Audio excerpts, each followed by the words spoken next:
біздің мерзімді қызметкерлеріміз сбордан өтіп шықты және өздерінің мамандықтарын алып шықты. Бұның ішінде жаңағы жоғарғы жүк автокөліктерінің жүргізушісі құжаттарын алды. Бірталай азаматтар егер қарайтын болса, ол азаматтық өмірде әпежептеуір қаржы тұрады. Бұл жерде олар оны ешқандай қаржысыз осы әскерде қызмет атқарып жүріп, соны алып жатыр.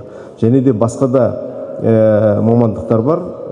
Олар сертификат, өздерінің құжаттарын алады. Әскерден шыққаннан кейін азаматтық өмірде сол сертификатпен жұмысқа орналаса алады.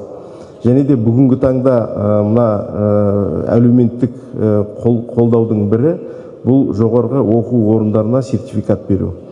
Бүгінгі таңда 10 мыңнан астам сертификат берілді. Және де бұл жыл сайын әлі өсіп отырады. 1150 мерзімді қызметкер солдаттарымыз біздің сондай сертификатқа ие болды. Ол 82 жоғарғы оқу орындарына түсуге мүмкіндік алады.